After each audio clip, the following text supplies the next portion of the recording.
Hey, good morning to everybody. Hope everybody's having a great day. This is Mike from Honeydew Handyman. Yeah, it's a beautiful day out here.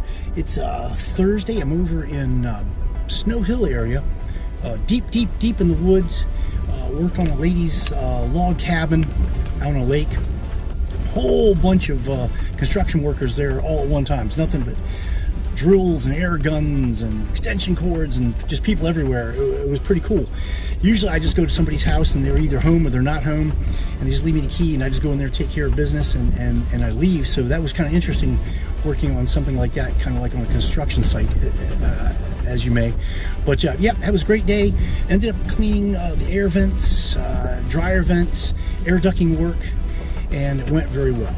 Hope everybody's having a great day. If you could use that service, please feel free to give me a call. Ooh, bouncy back here in the Jeep.